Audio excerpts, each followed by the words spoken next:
Good evening, workshoppers. We've got a new episode of Westmarch coming at you today. Back on the bi-monthly schedule, going back to the episode every other week.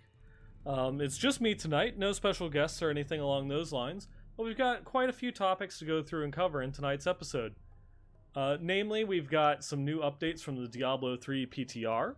Some little tidbits of information have been continuing to spread out on the internet across interviews after or that were made during BlizzCon line that are being released after.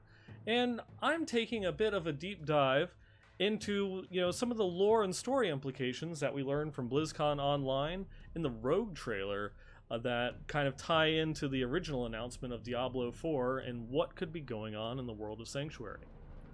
But let's go ahead and jump right into it, and welcome to episode 205, We're Going to Church. As you can probably guess, where we're going to be talking about lore later on in the episode. But yeah, first off, as we went and talked about on the last episode with Dread and Leviathan, didn't really have too much of an opportunity to jump into it. There is, of course, the new PTR for Diablo III that's been out for a couple of weeks now. With some huge system updates for Diablo 3, where, on one side, this is going to be a season that doesn't have like a special theme, because they're tying the seasonal theme into the core game, because they're making massive changes to like the core components of the game itself. I'm sure it's no easy task to go through and, add additional item slots onto the follower, while at the same time making all those legendaries from the follower work on the your base character itself. We touched on this, in the last episode, so I won't go into it too much, but it fills me with a lot of hope for Diablo 3, and that it's got a pretty bright future ahead of it. If they're willing to go through and make some, massive back-end system updates, such as this Emanate system for the followers, as well as completely overhauling the leaderboards. And especially like that leaderboard change is something that I know the community has been asking for, like Leviathan in particular, for quite some time, of being able to go through and say, I really enjoy set XYZ, but it's non-meta, so I'll never make a placement on the leaderboards with it.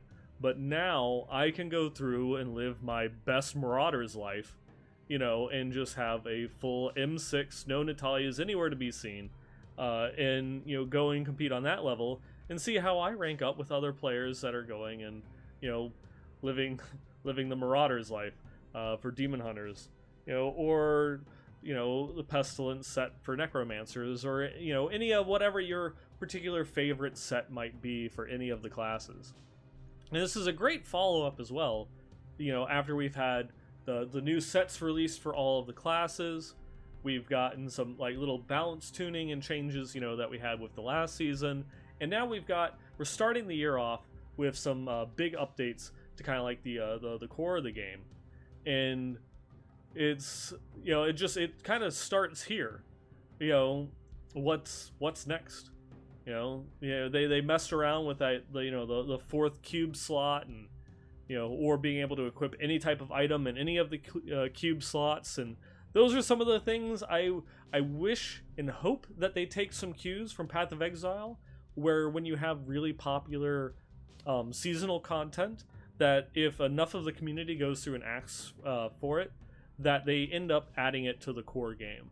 I would love to have a fourth cube slot, added into D3, or at a minimum, just, unlock, untithe the cube slots themselves, instead of having to have a weapon and armor and a piece of jewelry. Let people have access to anything that they want.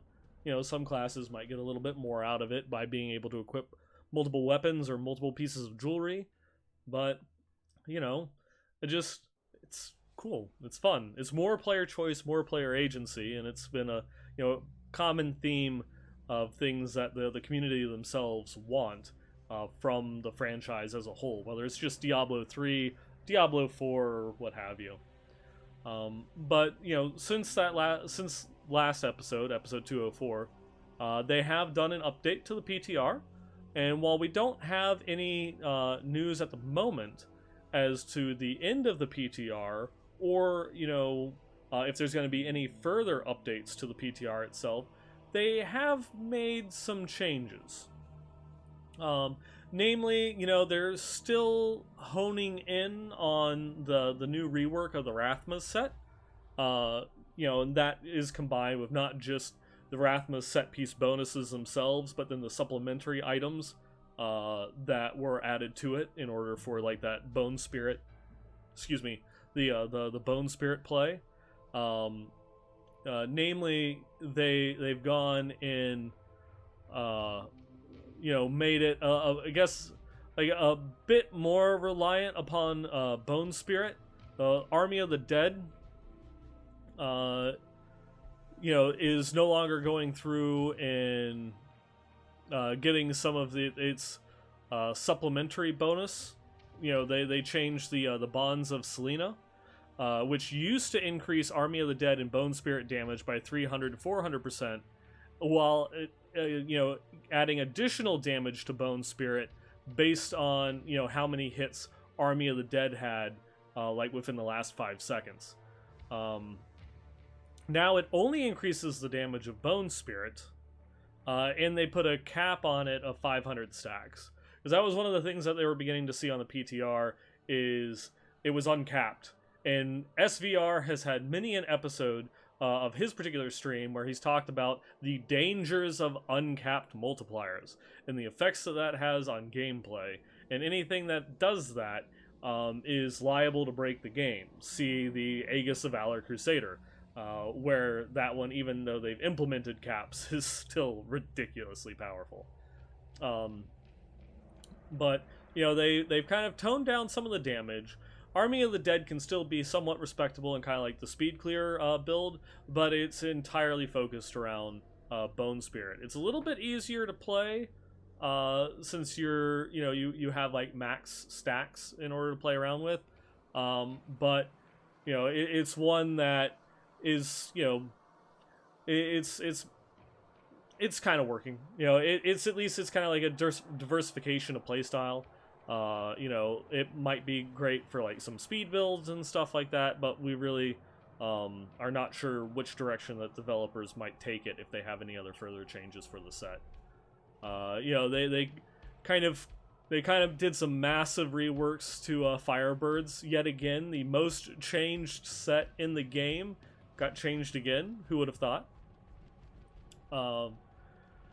And they've also have gone through and are trying to address the damage of the Gears of the Dreadlands set a little bit by changing the functionality of the 9th series satchel, so that way it no longer has like infinite pierces. They're capping the pierces on that set instead of capping it within Gears of the Dreadlands, so that way it's not affecting things outside of the GOD Demon Hunter build. But they're adding in kind of like a increased damage multiplier to the Gears of the Dreadland in order to make up for the bonus that was lost. So that way it's one of those ones where it's like you're not having the infinitely piercing projectiles. That of course is helping on some of the server side calculations and some of the issues that the set brings up on that place, but still is kind of reducing the damage of the build overall by limiting the number of pierces that Hungering Arrow can do. So it's interesting. It's interesting. And then also one of the other ones is that the Blackthorn's Jousting Mail, now they changed it to where the elemental damage is no longer a primary stat, but a minor one. So this is, while it was nice to have that option before, so that way you didn't have to roll a Witch Doctor for the Swampland, waiters, it now completely replaces the Swampland Laters in that respect, because you get one additional, affix out of it. You're not taking up a primary slot for the elemental damage, you're just taking up a secondary. So, it likely is still not going to make it so that way Blackthorns is going to be used in any particular sets, just because of the scaling that you could get out of, say, using that extra set slot for Captain Crimson's or Ashara's, or something along those lines. But it is still, it is still a nice little bonus and a little leg up, leg up for lawn builds. Yeah. So there's all those changes. I'm gonna be interested in seeing if we will get another week of the PTR. Previously they had talked about wanting to go through and do like 2-week PTR cycles, but that would lead to an increased season length. And obviously with an update with the size, what it is that they're trying to do, and the implications that has on the back end, we're a little longer, we're a little past that. But maybe we'll see an end to the PTR sometime soon. Maybe we'll see another update for continued testing with how they go and they do things. It's nice, at least getting the second week out of it, so that way we can see some of the changes that the dev team has had, because that was one of the big criticisms in previous patches, where they would have us test a set, they would make changes after the PTR closed, and then when we got into the actual patch, there was a completely different playstyle or problems that arose from the changes that they made. But now, we're at least getting to one round of changes to go through and address issues. But, will they make further changes outside of the PTR, or will we be able to test the actual final version of these items and playstyles that the devs have intended before it goes live in the game itself and before we start the season? And this will be one of those ones where we didn't even get to see what the seasonal bonuses are, because it wasn't implemented on the PTR, since it's the season as well as the core game are both getting these updates at the same time. But it will be interesting to see once that patch, once the patch is finalized, maybe we'll get some cool little insights into the items that we're going to be getting, by going and getting Guardian. Which also reminds me is I still have one more conquest to do to finish out the current season in order to go and claim my rewards. But, God, I hope for the next patch that they go and they address conquests, because there are some, like this season's conquests were just terrible. I think I've dedicated half an episode to complaining about this season's conquest, so I won't go on with it any further. But moving on, we've been getting some like little tidbits across the interwebs on the various Diablo projects that they have going on, as more and more outlets continue to release some of the interviews that they had with the developers, at BlizzCon or shortly thereafter. And one of the more interesting ones is that just the level of dedication that the Diablo II Resurrected developers have to the game, and that they're even going to allow players to import their offline save files. So that way you can actually go and take your D2 character that you've been playing offline and have that file saved. And I've been seeing the Reddit clips, where people have been going through and sharing screenshots on Reddit where they have some files, back from 2000, 2001, or something that they haven't played since 2005 or 2006. That's just sitting on their PC, or they have a collection.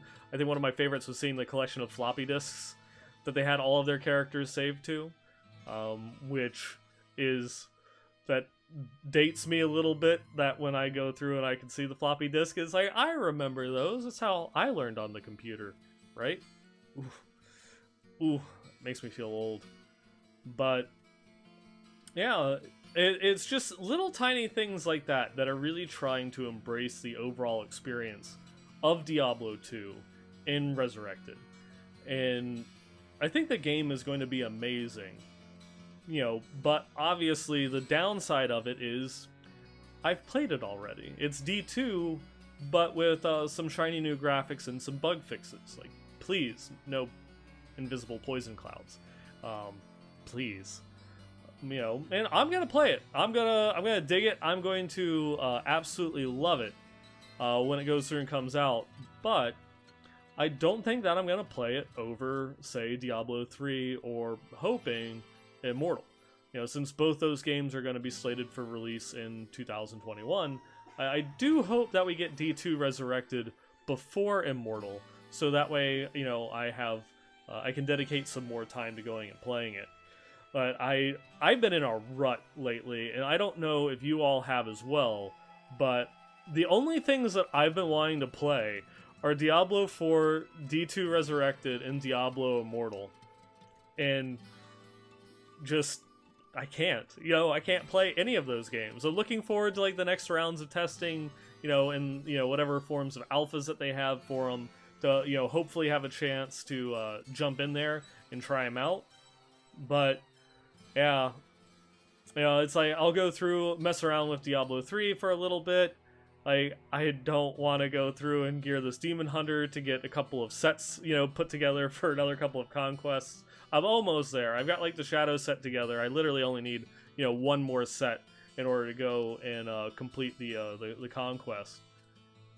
But, man, it's just not the same. It's not going through and pulling that feeling. I've had some like hungering to play some D2 as well, but I'm holding off on that one because it's like my fear is that it really is, if it's just going to be the same exact game, I'm gonna scratch that itch too early. I'm gonna jump into D2 Resurrected, and it's gonna lose a little bit just for the fact that it's like, yeah, I haven't gone through and playing with this game already.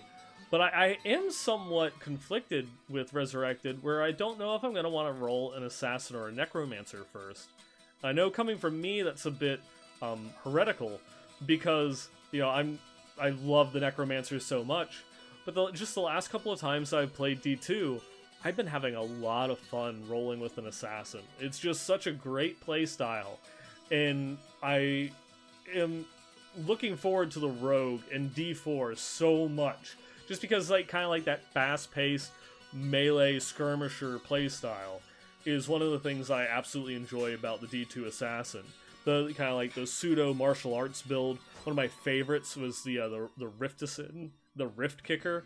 Where you drop a whole bunch of points into Dragon Claw in order to get that 6-frame kick, and you get the Rift Rune word. So that way, it's one of the fastest attack speed characters in the game, and you have a really decent proc ratio, so that way you're just throwing out tons of twisters.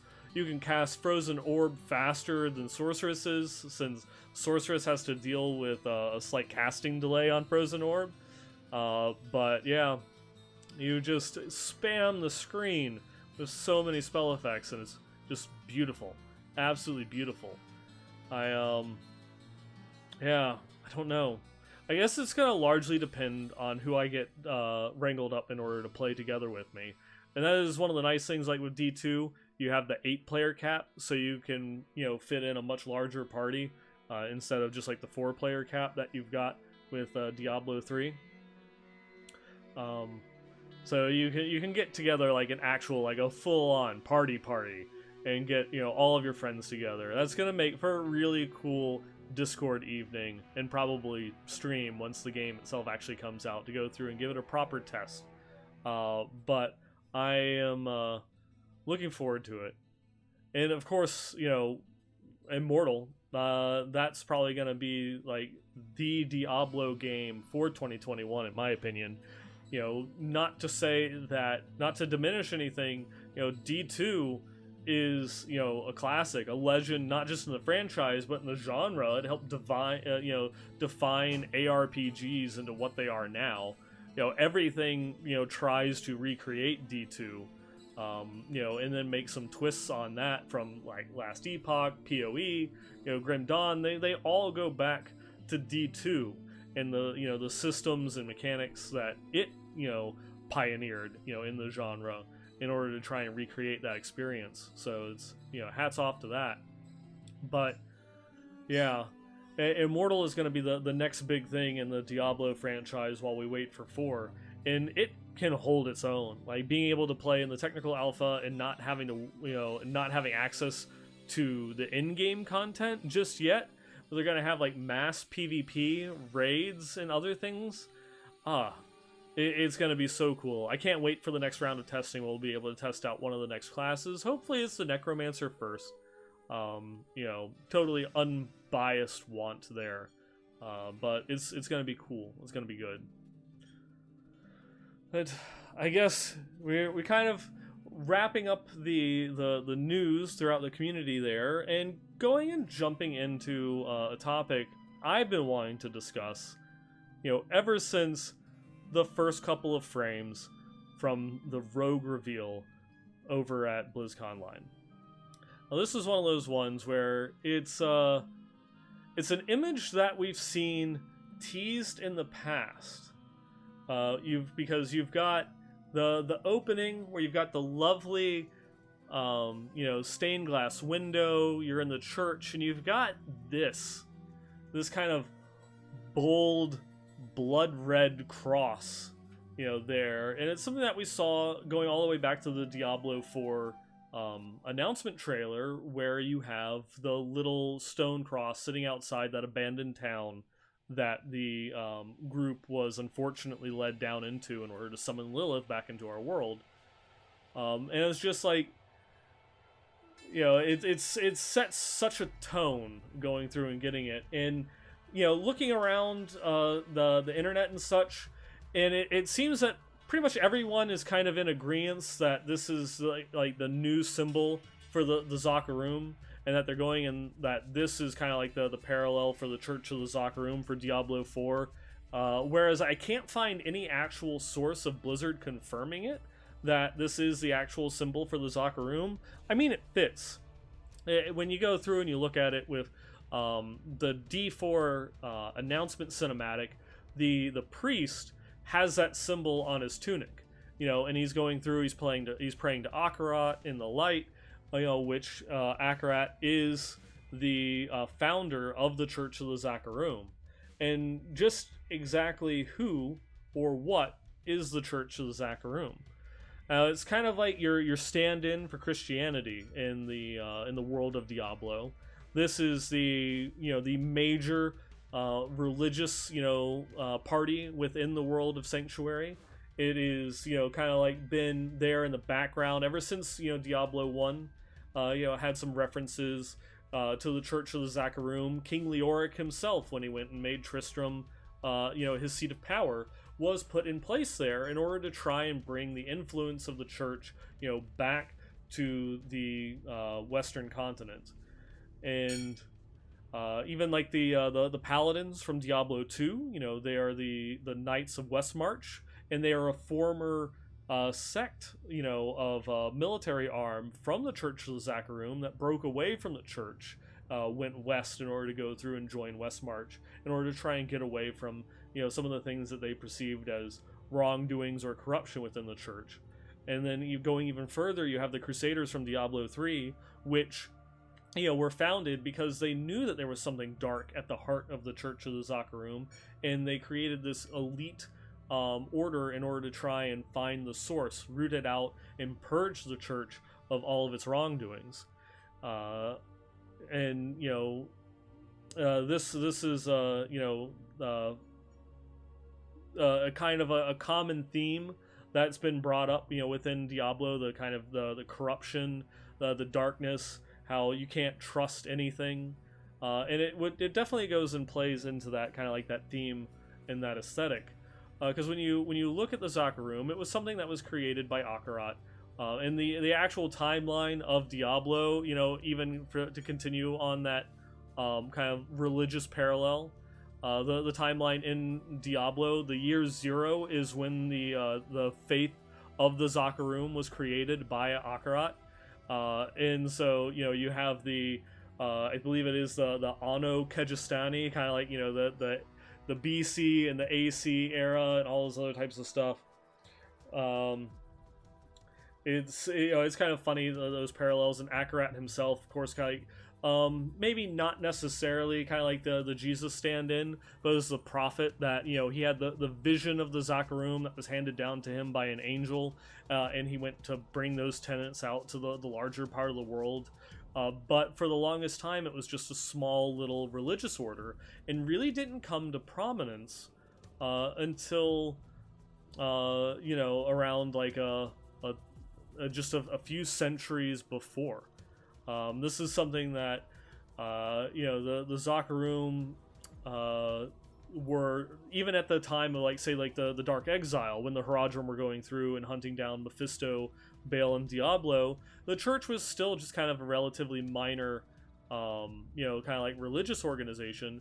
But then it really began to come to prominence just, shortly thereafter, where you had just a few hundred years later, and the church is now one of the de facto powers. It's probably the most powerful political organization that existed over on the Western continent, and while it vied with Westmarch on the Western continent, they sending Leoric and having the Kingdom of Honduras, had them a definite kind of like a banner that they planted in the sand in order to claim some territory over there as well. But it was flawed, kind of like from the get go. As the Zakarum, well, I guess let me start over a little bit there, going back to the Dark Exile, which was only about 300 years prior to the events of say Diablo III, and during the Dark Exile, the first of the prime evils that the Haradrim hunted down was Mephisto, the Lord of Hatred. And they hunted him down on the eastern continent and defeated him, and then entrusted the soul stone that he was imprisoned in to the small little fledgling religion, the Zakarum. They saw them as tenants of the holy light, the basically the followers of guidance from the high heavens, something that the Haradrim they themselves were doing. They were warriors of the light, given kind of like their motto and their creed directly from Tyrael. And so they saw a bit of resonance in themselves, with the Zakarum. And so they thought, who better to entrust, this prison of one of the most powerful, most evilest entities in all of creation than to them. And so they hand over Mephisto's soul stone as they go and they travel across the Twin Seas to go and hunt down Baal and Diablo. And it's from there that the Zakarum, would later form the city of Kurast, begin to expand their power base, and become a true, worldwide power. But at the same time, Mephisto is working his way out of the Soul Stone and into the minds of the controlling enclave of the church until just a few decades later, and the Zakarum now is basically an extension of Mephisto. And he's in control of them, while on the outside everything looks nice and normal and people are praying to the light and everything is all nice and good. You have blood sacrifices and all these other great dark entities, demon summonings and such that are happening by the priests of the highest order in the Zakarum. So once Mephisto kind of like completes his power grab, he's going through and sending out major players in order to try and find where his brothers have been buried and hidden. He sends, Leoric is basically sent out to Honduras under the guise of going and expanding the power base of the Zakarum. But he's sent along with the Archbishop Lazarus, who Lazarus knows the true nature of the Zakarum and is a follower of Mephisto, with the express purpose of hunting down Diablo's Soulstone.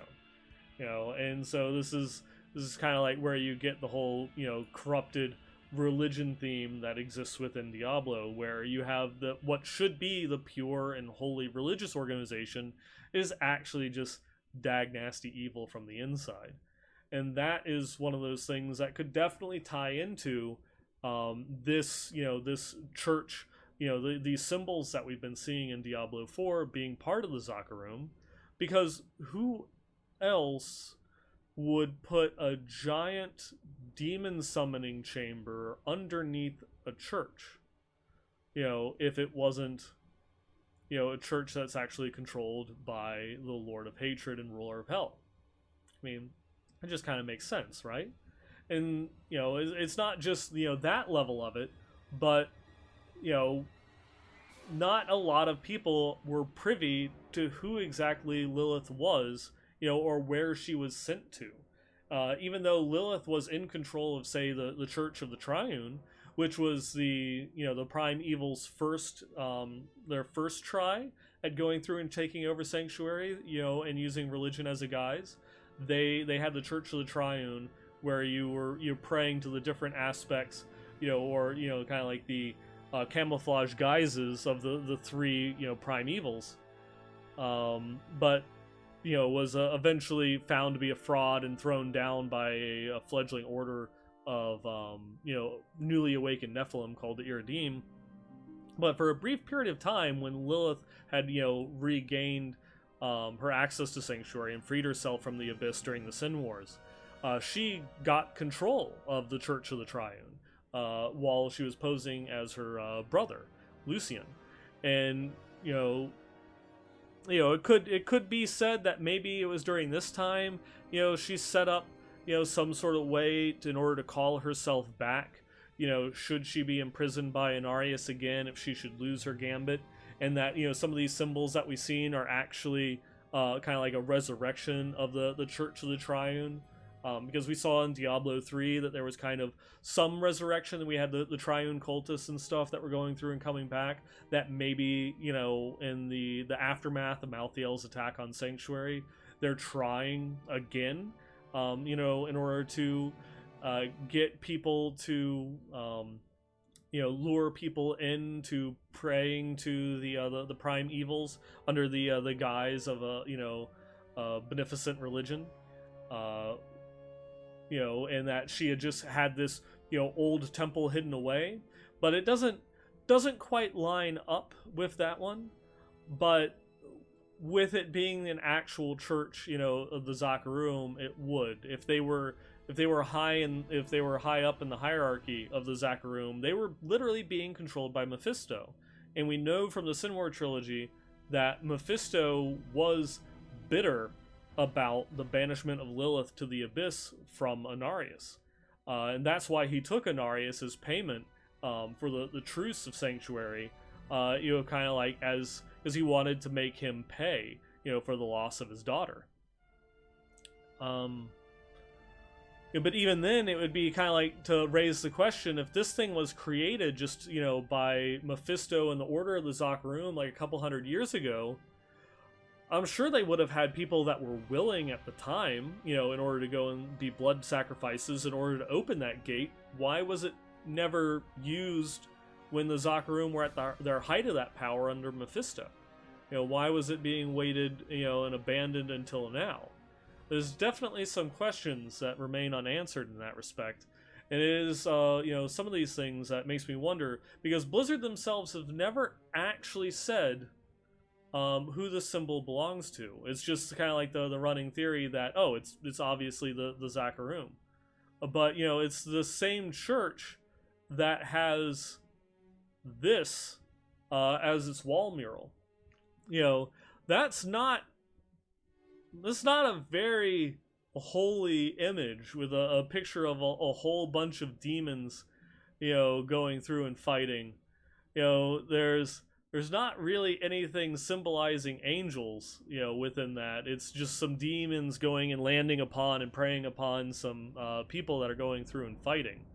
And it's definitely got some sinister tones to it, that it's this very well could be, the Zakarum just never were truly purged of their corruption by Mephisto.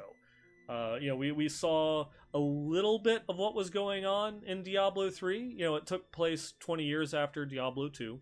And the Church of the Zakarum was kind of like in shambles when it was revealed that the church was corrupted, though it wasn't really revealed to the extent that the Zakarum was corrupted. It's like your normal person wouldn't be like, oh yeah, the Zakarum, they're the guys that were led by hell. No, they're just, it's like, oh, there was some, evil afoot and stuff like that. They managed to still hold on to some political power. They kind of like, they were kind of holding on to Chaldeum, and they had, some higher ups, some still remaining higher ups of the priests of the Zakarum that were, responsible for picking the emperor and by nature the politics of Chaldeum. And so they still had some play, and they've mentioned in the Diablo IV materials that they've released so far that the Zakarum is still one of those major players, and that's been vying for political power in Sanctuary in the aftermath of Malthael's assault. Which is one of those other interesting takeaways, is that they did mention, just how many people died during the events of Diablo 3, and they said like 90% of all of humanity was wiped out by Malthael, during the events of Reaper of Souls. That's a lot. That is like pure like post-apocalyptic fantasy genre right there.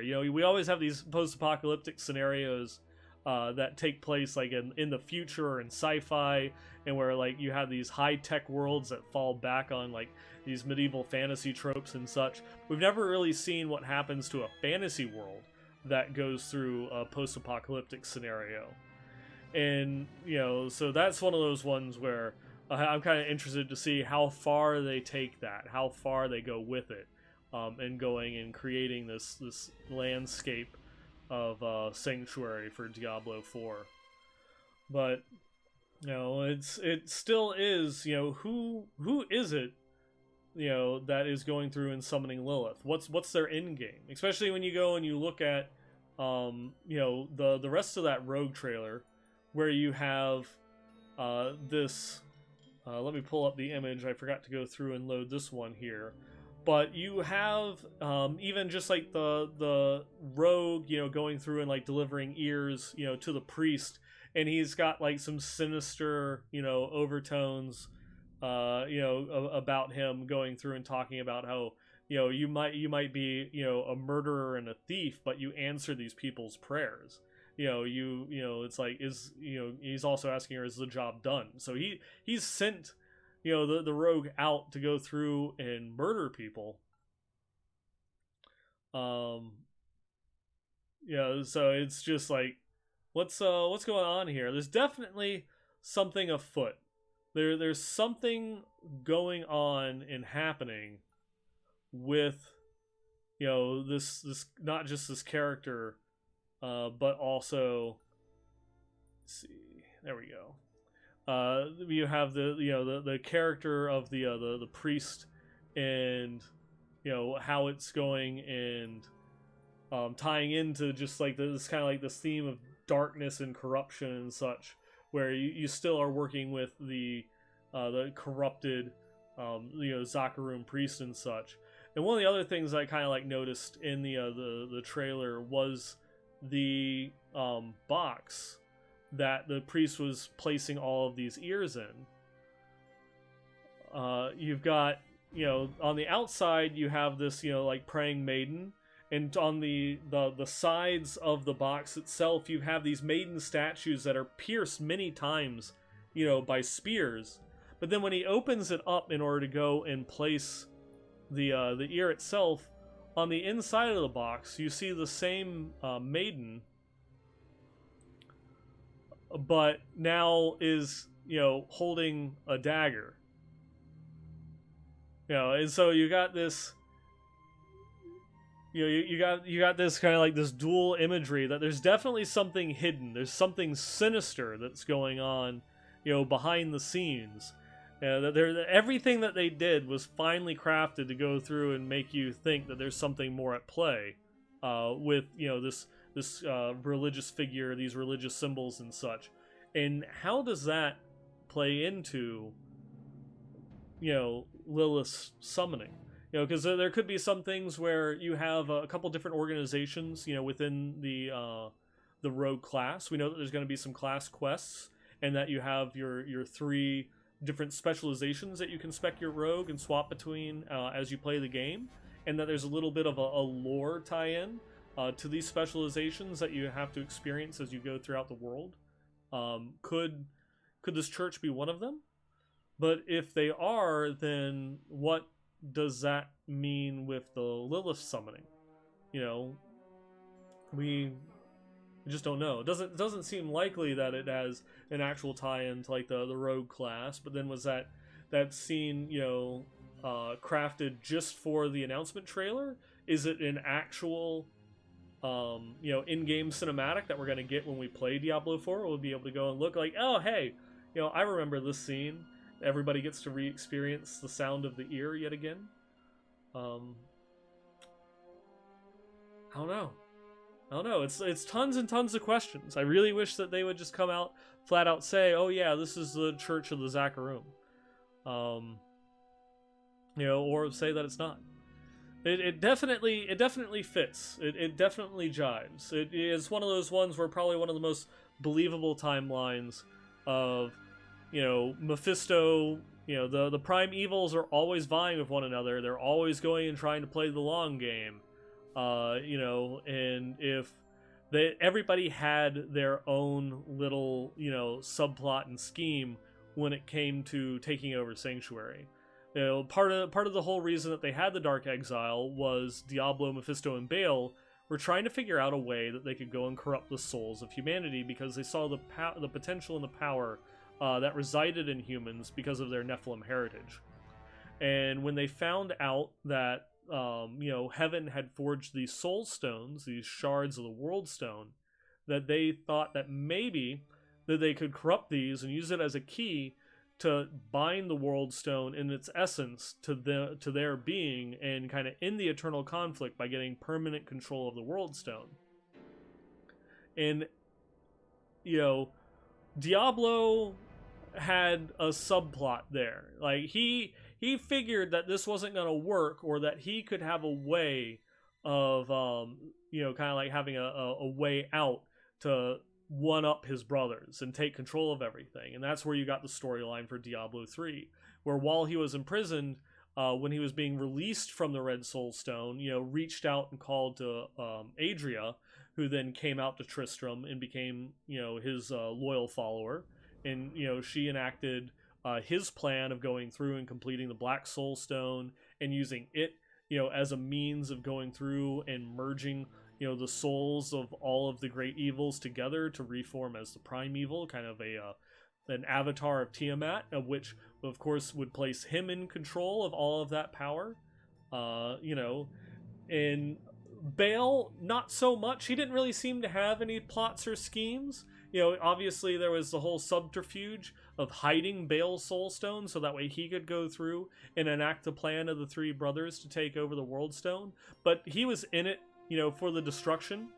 And that was something that we even saw in the Book of Adria, where when Adria was enacting the rituals in order to pull in the souls of the dead prime and lesser evils, that Andariel fodder, Duriel fodder, Mephisto was one of the ones that scared her to her soul, with how much that he fought back against being imprisoned within the Black Soul Stone and seeing that he had been duped this entire time.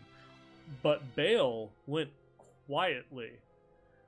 Once Baal was going through and she was starting the summoning ritual in order to catch his soul floating around in the abyss or the ether and bring it into the Black Soul Stone, and he realized what was going on, he freely went because he was enticed. She felt as if he was looking forward to just what type of destruction and chaos that this little scheme of hers and Diablo's could potentially wrought. As long as the people were screaming, things were burning, and that there's the potential to break down Sanctuary or kick down the doors of heaven, he was game. He was on board 100%. And so he didn't really have anything else going on, but it would, Mephisto was one of those ones that was always kind of like, labeled as like the leader of hell, as one of the most forward thinking, of all of the great evils. And that the reason why he was so powerful and was able to kind of like claim that de facto leadership despite being the oldest brother was that he constantly manipulated everybody into fighting amongst themselves, so that way they were always too busy to really be a threat to him or his own power base within the hierarchy of hell. It would make a lot of sense for Mephisto to have enacted his own contingency plan, in case things went south, by having this like backup thing where he could go through and summon his daughter Lilith. And something I've talked about on the show before, that the two beings in all of creation in the known universe that were most attuned or adept to going through and manipulating the World Stone, sans Odyssean, was Inarius and Lilith. You know, yeah, Mephisto was already, in possession of Inarius, and he wasn't going to be going through and doing anything. Mephisto had Inarius locked down in his own realm in hell, where he's been being tortured, for over 1,000 years now. But Lilith was lost out in the abyss. And she would be the only other being that would be capable of potentially manipulating or using the World Stone to a degree that would give hell an advantage, in the renewed eternal conflict, should, the Primeval's gambit of taking control of it failed. Or, it could also be one of those ones where it would give Mephisto a trump card, should their plan even succeed, and there was, Baal didn't want to give up or relinquish some of the power of the World Stone, and decided that Baal was going to be the one that's in control of everything, and that he was going to lead hell now. Mephisto, I'm sure, would not stand for that. Going through and pulling out Lilith in order to try and manipulate or take control back of the World Stone would be a very, very Mephisto-esque plan. That's something that makes sense. And, obviously these things never came to pass because they were beaten. They were defeated. The Zakharum was broken, and any of the people that might have been there in order to enact Mephisto's plan or his backup plan were, soundly defeated and destroyed.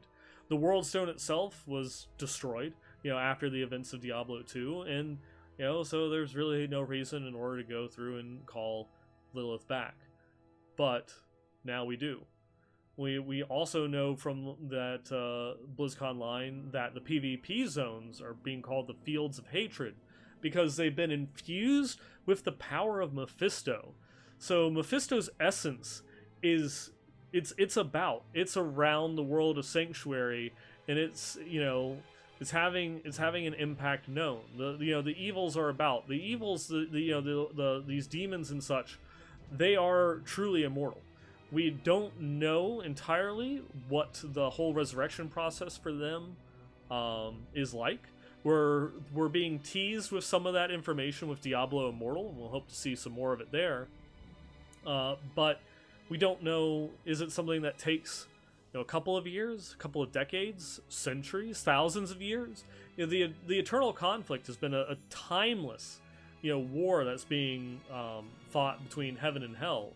And so it's one of those ones that could just be, it could take thousands of years for the souls of these greater demons in order to go through and reform.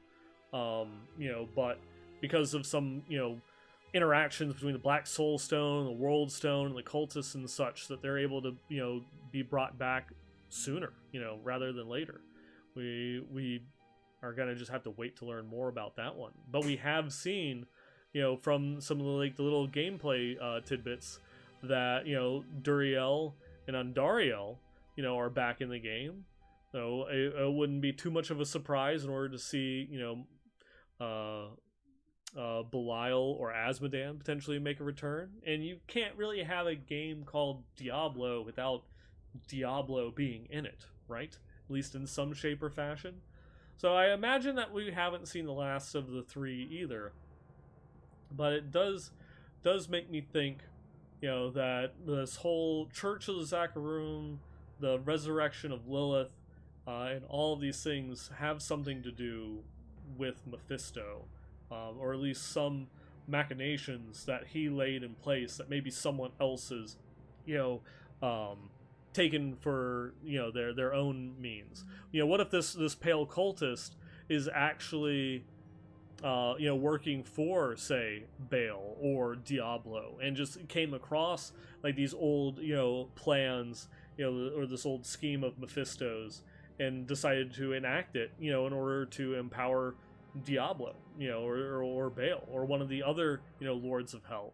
There's a lot of layers, that could potentially go through and be on that one.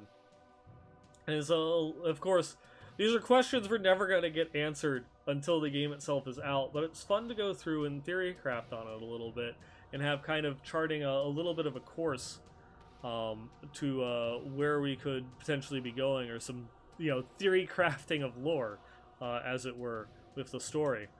And I hope that you've enjoyed listening to me rant, about some things that I enjoyed from BlizzCon line that I don't really see a lot of people going and talking about, as we discuss, lore and story here on the Westmarch Workshop.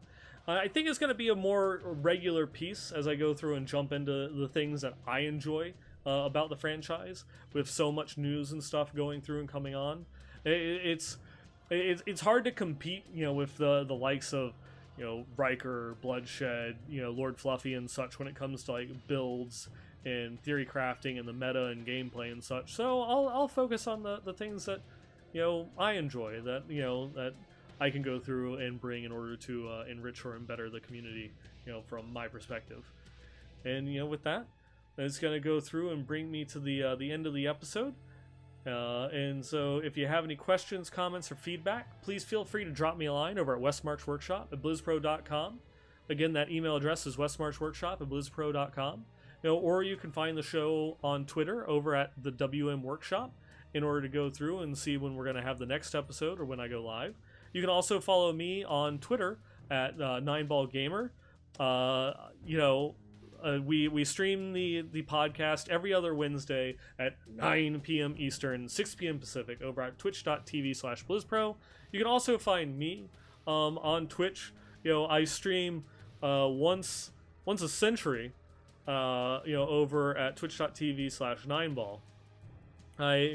I might actually stream a little bit this weekend. I'm taking some time to myself. I'm taking a little vacation from work. So I'll actually have some free time that I might be able to dedicate. But no promises. No promises. I know Longshot's going to hold me to it anyways. But until then, I appreciate you going through, tuning in, and I'll catch you all next time.